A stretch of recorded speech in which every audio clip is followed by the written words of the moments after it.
Shri Venkateswara gold finance తాకట్టులో ఉన్న బంగారాన్ని విడిపించి కొనబడును. సంప్రదించండి 8499070070. కూటమికి బ్రేక్ పడిందా? కూటమి నుంచి పవన్ కళ్యాణ్ గారు జనసేన పార్టీ బయటకు రానుందా? సోషల్ మీడియాలో చూస్తుంటే ఇదే కనిపిస్తుంది.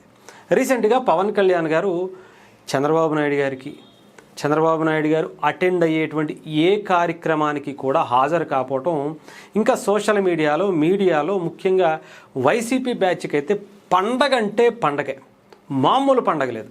వైఎస్ఆర్సీపీకి సంబంధించినటువంటి సోషల్ మీడియా హ్యాండిల్స్ కావచ్చు, లేదంటే వాళ్ళ పార్టీకి సంబంధించిన నాయకుల్లో అయితే బ్రేక్ అయిపోయింది, ఇంకేం లేదు, వాళ్ళ కలవరో ఇంక అయిపోయింది, వీళ్ళిద్దరూ బయటకు వచ్చేస్తున్నారు, వచ్చేది మేమే ఇంక అని చెప్పి తెగ సంకలు గుద్దేసుకుంటున్నారు. దీనికి ఒక కారణం కూడా లేకపోలేదు. అది ఏంటంటే, రీసెంట్గా మనకు తెలుసు కదా, చంద్రబాబు నాయుడు గారు అమరావతికి సంబంధించినటువంటి అనేక కార్యక్రమాల్లో ఆయన పాల్గొన్నారు. అటు ఎమ్మెల్యే భవనాలకు సంబంధించి ప్రారంభోత్సవం చేశారు, సీడ్ యాక్సెస్ రోడ్డు ప్రారంభోత్సవం చేశారు. దానికి ఉప ముఖ్యమంత్రిగా ఉన్నటువంటి పవన్ కళ్యాణ్ గారు డెఫినెట్గా వెళ్ళాలి కదా. సో అది వెళ్ళకపోవటం, ఆ తర్వాత మళ్ళీ ఆగస్టు అంటే 15వ తారీఖున మన స్వతంత్ర దినోత్సవం సందర్భంగా కలిసి జెండా వందనం చేస్తారు, జెండా ఎగరేస్తారు. అదంతా కూడా అమరావతిలోని ఈసారి చంద్రబాబు నాయుడు గారు చేయటం జరిగింది. పూర్తి స్థాయిలో అక్కడ పెరడ్ గ్రౌండ్ కూడా చేయటం జరిగింది. ఇద్దరు కూడా అక్కడ కలిసి వస్తారు అని చాలామంది అనుకున్నారు. బట్ అది కూడా జరగల. ఆ రోజు సాయంత్రం అంటే ఆగస్టు 15వ తారీఖున గవర్నర్ ఇచ్చేటువంటి తేనేటి విందుకు కూడా పవన్ కళ్యాణ్ గారు హాజరు కాకపోవటం, ఇంకేముంది, మొత్తానికి బ్రేక్ అయిపోయింది. మేము అనుకున్నటువంటి ఆ అచీవ్మెంట్ని మేము రీచ్ అయ్యాము అనేటువంటి ధోరణిలో వైఎస్ఆర్సీపీ ఉంది. కాకపోతే దీనికి సంబంధించినవి చాలా క్లియర్గా అబ్జర్వ్ చేస్తే, పవన్ కళ్యాణ్ గారు అమరావతికి సంబంధించినటువంటి ప్రారంభోత్సవాలు ఏవైతే జరిగాయో ఆ రోజు ఆయన అప్పటికే షెడ్యూల్ చేసుకున్నటువంటి విశాఖపట్నానికి సంబంధించి అటవీ శాఖ మంత్రిగా పవన్ కళ్యాణ్ గారు ఉన్నారు.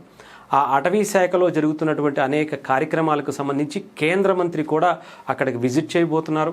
రాష్ట్ర ప్రభుత్వం తరపున పవన్ కళ్యాణ్ గారు అక్కడ అటెండ్ కావాల్సి ఉంది.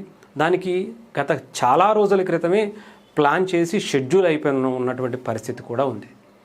కాకపోతే పవన్ కళ్యాణ్ గారు అక్కడికి వెళ్లే ముందే నారాయణ గారు రావటం, పవన్ కళ్యాణ్ గారిని ప్రత్యేకంగా నారాయణ గారు ఆహ్వానించడం, నేను ఇలా ఆల్రెడీ షెడ్యూల్ అయి ఉంది, ఆ కార్యక్రమానికి కేంద్ర మంత్రి కూడా వస్తున్నారు, అక్కడికి వెళ్లాల్సినటువంటి పరిస్థితి ఉంది, సో డెఫినెట్గా ఈ కార్యక్రమం జరగనివ్వండి, నేను రాలేకపోతున్నందుకు బాధగా ఉంది, అమరావతి మీద డెఫినెట్గా మనం చిత్తశుద్ధితో ఉన్నాము అని చెప్పి అక్కడ ప్రజలకు వివరించండి అని చెప్పి నాదెళ్ల మనోహర్ గారికి కూడా పంపించడం. వీళ్ళిద్దరూ అటు నారాయణ గారు పవన్ కళ్యాణ్ గారు పక్కపక్కనే కూర్చుని ఒక ట్వీట్ కూడా జనసేన పార్టీ నుంచి అఫీషియల్గా ఆ రోజే, నేను ఇలా అటు వెళ్లాల్సి వస్తుంది, ఇక్కడికి రాలేకపోతున్నందుకు బాధగా ఉంది, జరుగుతున్నటువంటి కార్యక్రమాలను చూస్తూ ఆనందపడుతున్నా, దయచేసి నేను రాలేనందుకు నన్ను క్షమించండి అన్నట్టుగా పవన్ కళ్యాణ్ గారు ఒక అఫీషియల్గానే ట్వీట్ కూడా చేశారు. ఇది పక్కన పెడితే, పవన్ కళ్యాణ్ గారు ఆగస్టు 15వ తారీఖు సంబంధించినటువంటి కార్యక్రమం, ఆయన కాకినాడ జిల్లాకి సంబంధించినటువంటి మంత్రిగా పిఠాపురానికి సంబంధించి ఉన్నారు. పవన్ కళ్యాణ్ గారు అనాలి జీనోవా ఇద్దరు కూడా అక్కడికి చేరుకోవటం, ముందు రోజు నుంచి కూడా ఒక సంబరాల వాతావరణం పిఠాపురం కాకినాడ అంతా కూడా కనిపించింది. అక్కడ కూడా ఆ కార్యక్రమం చేసేటప్పుడు కూడా, జెండా వందనం చేసేటప్పుడు కూడా పవన్ కళ్యాణ్ గారు అనేజీగా ఉన్నారు, హెల్త్ బాగాలేదు, దగ్గుతూ ఒక పక్క చెయ్యికి సంబంధించినటువంటి ఆ పెయిన్తో ఉన్నట్టుగా చాలా వీడియోస్ కూడా వైరల్ అయ్యాయి. ఆ తర్వాత ఆయనకి మళ్ళీ రాజమండ్రిలో అటవీ శాఖకి సంబంధించినటువంటి ఆ వుడ్ సంబంధించినటువంటి బ్యాంకులు ఏవైతే ఉన్నాయో దానికి సంబంధించినటువంటి ప్రొడక్ట్స్, వీటికి సంబంధించినటువంటి ప్రారంభోత్సవాలు ఉన్నాయి. అక్కడికి వచ్చేటప్పటికి విపరీతమైనటువంటి తీవ్ర జ్వరం వచ్చింది.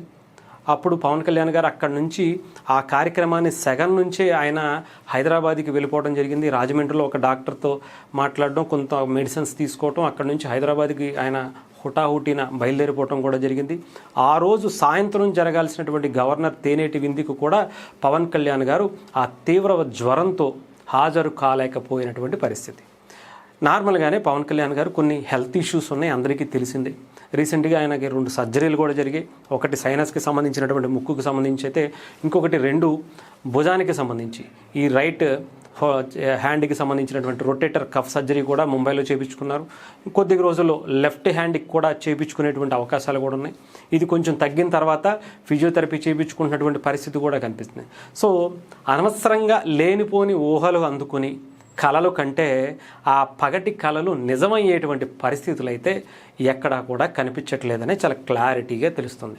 కాకపోతే రీసెంట్గా జరుగుతున్నటువంటి ఒంగోలు ఇష్యూ కావచ్చు, ఇంకొక ఇష్యూ కావచ్చు, చిన్న చిన్న వాటిని తీసుకొచ్చి రాష్ట్రంలో పవన్ కళ్యాణ్ గారు, చంద్రబాబు నాయుడు గారు, అటు బీజేపీ ప్రభుత్వం 15 సంవత్సరాల ఆంధ్రప్రదేశ్లో అధికారంలో ఉండాలి, 3 పార్టీలు కూటమి ప్రభుత్వం అని చెప్పి పదే పదే చెబుతున్నా కూడా వీళ్ళ సునకానందానికి హద్దులే లేవని చెప్పాలి.